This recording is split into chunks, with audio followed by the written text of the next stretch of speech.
Hi, and welcome to the Sidcourse. Like Discourse, but my name is Sid.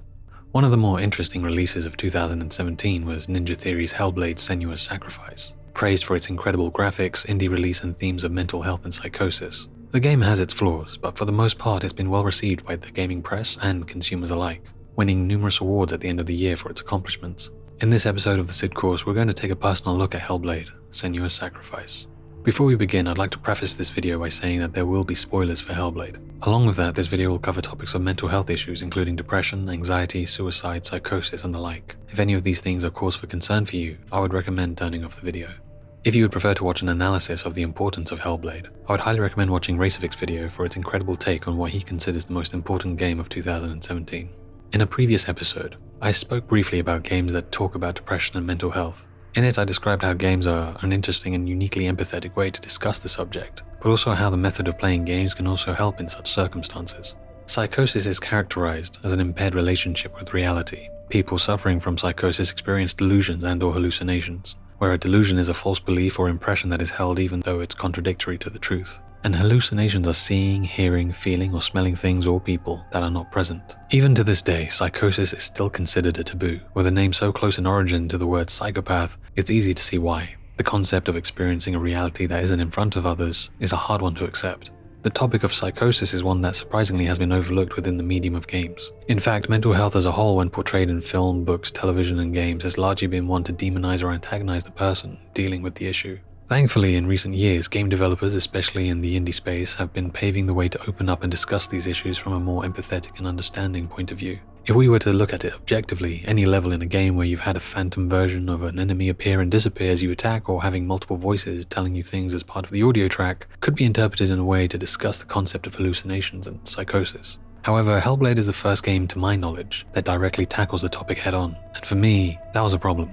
For a moment I'll have to get personal, and I thank you for your patience. When Hellblade was first announced, I was intrigued. The concept of a AAA game being made by a newly independent studio is something that I find personally interesting. Having the visual, sound, design, and polish of much bigger games is always a good thing. Having the business practices of an indie is also great. Then came in the interviews, discussions, and video diaries about the game and its development, and I became hesitant.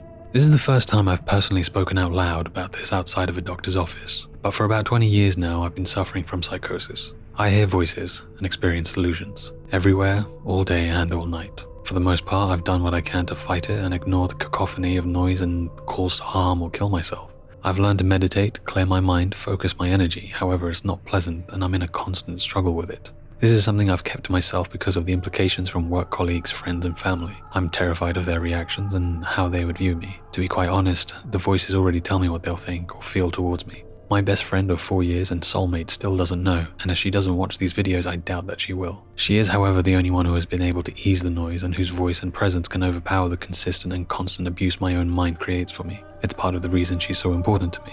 I still live in fear of what she'd think of me if she ever found out.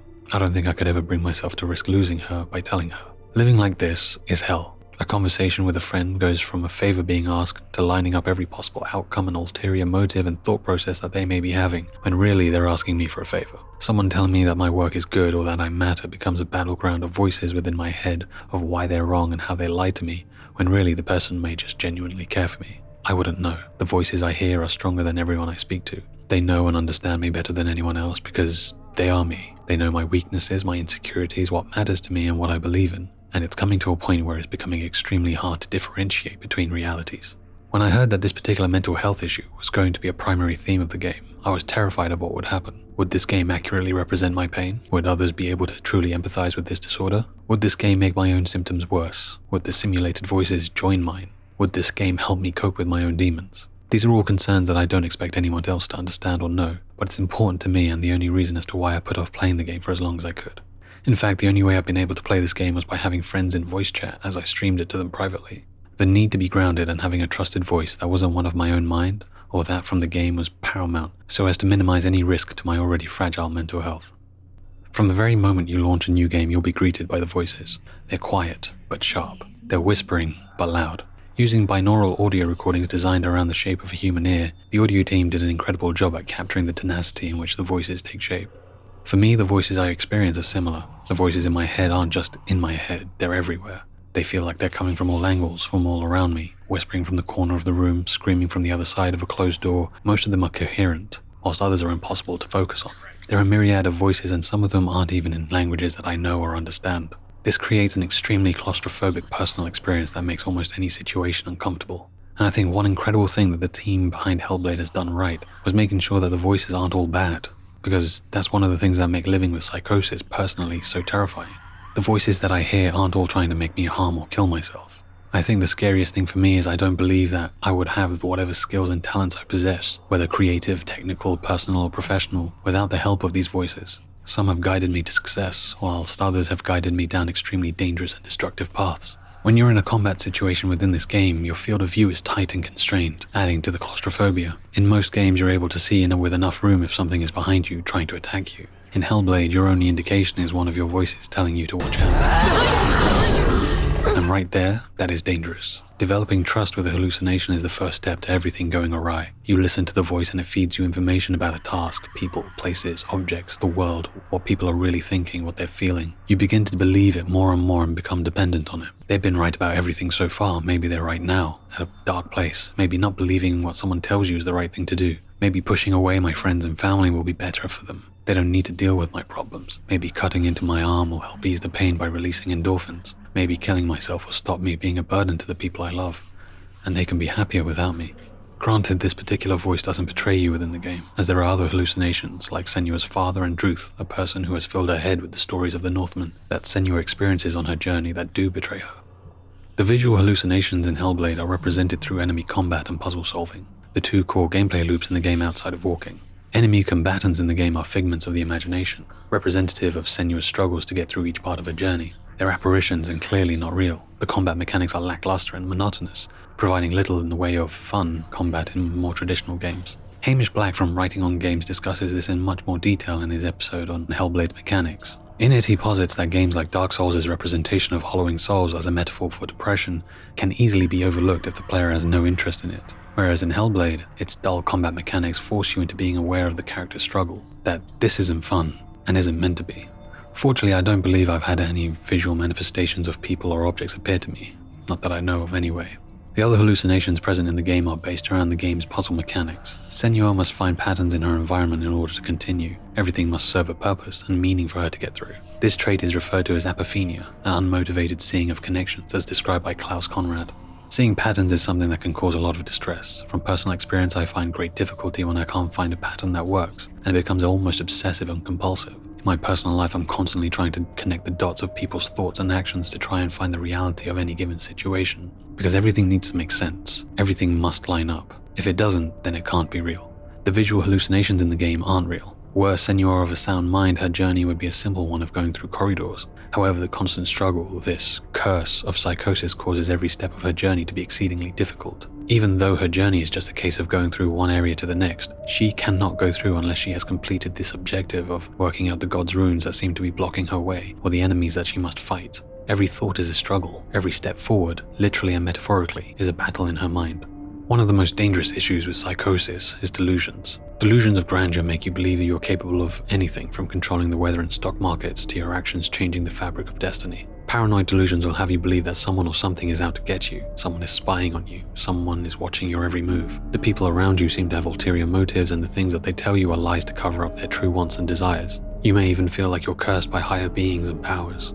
In Hellblade, the entire construct of the game itself is a delusion. Senua is plagued by the idea that she can save her deceased love Dillion by reaching Hela, the goddess of death, and bring Dillion back. She fights through hordes of enemies to the gates of hell itself with a sword that can kill God, only to find out that in the end, she can't. She will never be able to. The reason Hellblade works so well as a game is because this idea of a quest, to save the world, to save a loved one, to accomplish a task that no one else can, is a delusion. The reality is, we aren't alone in changing the world. We aren't alone in helping those we love. We aren't alone in trying to do something, whatever it may be. The environment within the game creates that, and through it, maybe we can empathize and learn that there are those of us who do feel truly alone in their own reality, and they're right in front of us. That what purpose that they feel they have is all a construct within the mind. It's all a lie, but at the same time, it's not. I feel it too. I'm not someone with a lot of purpose or reason for life. I don't feel that I need to do anything further. but a traumatic event can change that. A change in the order of things can upset that. A request or demand from a loved one can create that. In reality, maybe I should let go of what's pulling me down and destroying me from the inside, but the idea, the construct, the delusion that this is something I must do is the only thing keeping me going and giving me purpose. Because without it, what am I doing? This possible delusion that I live my life by is the only thing keeping me here and breathing. When it comes to psychosis, nothing makes sense, especially for the one living with it. In the case of Senua, she has a severe delusion of bringing back Dillion from the underworld, brought on by what she's heard about her own curse, the Northmen, and her own traumas. At the same time, she hears voices that are guiding her and voices that are tormenting her. Some of these voices are helping her, some of them are trying to stop her. Which of these voices she can trust is impossible. And as she goes on this delusional quest and carrying this darkness, she sees the gods of fire and illusion. She sees the Northman warriors who are trying to stop her, and she fights back. And even worse so, each step of the way that she goes on her journey, nothing is easy. Her mind forces her to find patterns in the world to uncover the continuation of her quest. Senua's sacrifice is a tragedy of loss and anxiety and anguish. We each have our own struggles in our daily lives, some worse than others, but nonetheless, a struggle, however big or small, is always relative to the one dealing with it. Senua's struggles of accepting herself, of accepting the loss of the man she loves, of even moving forward, are a combination of everything that this disorder does to people suffering from psychosis.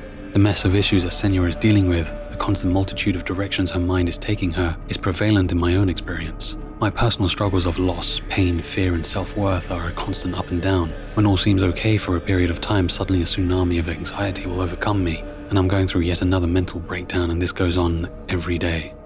For the most part, games have been an excellent method of making the player feel good. Killing waves of enemies, performing takedowns and combos, and competing against other players are all methods of bringing enjoyment and entertainment through the medium. However, games as a whole are uniquely qualified in expressing empathy for all manner of things, especially mental illness. I'd like to recommend Mitch Kramer from Heavy Eye's video on mental health in video games, as he goes into detail of how games can do this. One of the many issues for someone like myself is obtaining empathy regarding my own situation. Telling someone that you hear voices and believe in something isn't easy to begin with. Trying to explain that you're still a human being with thoughts and feelings, and that there are broken synapses in your brain that make you think and feel things you don't even know you shouldn't be, is terrifying. Feeling like a pariah for most of your life is tough, but something you get used to. No one understands and no one will. The voices will tell you, or you tell yourself. It's hard to really know the difference at this point. Because the few times that you do try to express yourself, at the suggestion and request of loved ones or professionals, it doesn't feel like it helps at all. You end up feeling more alone now that they know. They don't know how to deal with you, they don't know what any of this means, and we come to the epicenter of conflict of belief systems. I could be honest and tell you that I'm tired of living, that I'm done with the whispers and the screaming and the constant battles every minute of the day, and I want it to end. And the response I will get is, no, you've been through so much, or think of the people you'll leave behind, or you have so much to live for, all of which become new voices in an already exhausted space. The very action of seeking help has now become a new weight added, and nothing changes. The cycle continues, just this time the people you love think of you as a time bomb. Games like Hellblade are a stepping stone in helping. By allowing the player, someone who doesn't know or truly understand the dynamics of this problem, to feel that struggle, by using a game world and actual construct, it allows the player to experience the world the way the Senua is experiencing it. The things that happen in this game make perfect sense to the world of Senua. For the player to get through this story like with all games, they must internalize and understand the logic of the game. In a game like Portal, once you understand the physics of gravity and the portals themselves, you're able to get through the game. The same can be said for games like Overwatch. To get through a match, you must internalize and understand the mechanics and rules of the game world. Reaper works best when shredding tanks, Widowmaker works best from a distance, and so on. To complete this quest in Hellblade, you must internalize the rules and logic that Senua's mind is going through, and the final battle is what I consider one of the best representations of that struggle.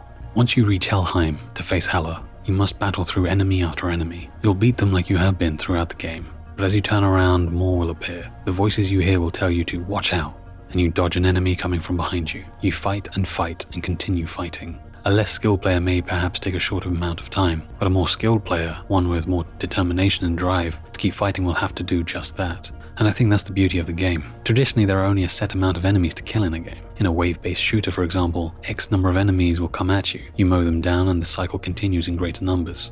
In Hellblade, the enemies will keep coming. Only through pure determination, I managed to hold on and keep fighting for about half an hour. And the longer you keep going, the player will grow physically tired and exhausted and realize that there is only one way to end this. That physical manifestation of exhaustion, of fighting enemy after enemy one at a time, all of whom do not exist outside of this imagined construct, is the empathetic message that hit home to me. Because living like this is exhausting. Fighting enemies that keep coming back is what getting through a day feels like. It shouldn't be this hard, but the emotional, psychological, and physical strain of just existing is what that final battle of the game feels like.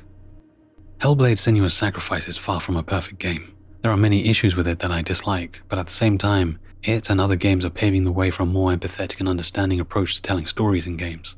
There will always be simple and easy to digest games for the sake of entertainment. They will never leave us, and that's a good thing. Sometimes mindless fun is something that we need. But at the same time, the rise of the independent game studio creating meaningful games that share knowledge and understanding is integral to the growth of the medium. I don't know if Hellblade has helped me or my own psychosis. I don't know if I'm better off or worse because of it. What I do know is that perhaps through this game, others who have no clue or understanding of this disorder might be able to learn and understand what it feels like to be in this situation. Because this can teach and guide people and remove that taboo. Living with psychosis and the false realities that my mind creates for me is the only reality I know.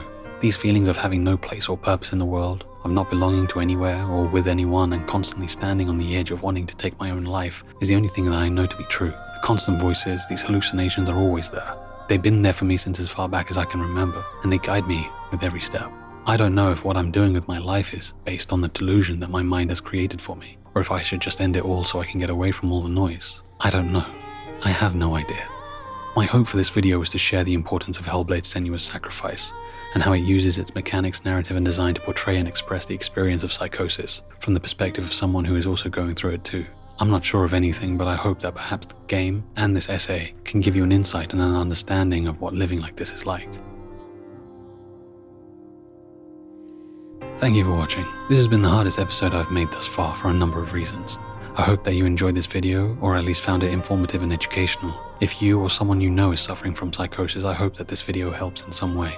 If you're suffering from depression, anxiety, psychosis, or any of the many other mental health disorders that can cause harm to yourself or others, please do seek professional help as soon as possible. At the very least, please talk to someone about it. If you feel you can't talk to any friends, family, colleagues, or a professional, then at the very least, please talk to me. All I can do is listen and understand you. I'll make whatever time I have available to talk to you. Please do reach out to me on Discord where we can talk privately or with others in our small community if that helps you feel more comfortable. If you like this video, please do leave a rating. If you think that this video can help someone you know or others, please share it wherever you can. I'd like to know your thoughts on Hellblade: Senua's Sacrifice and other games like it in the comments section below.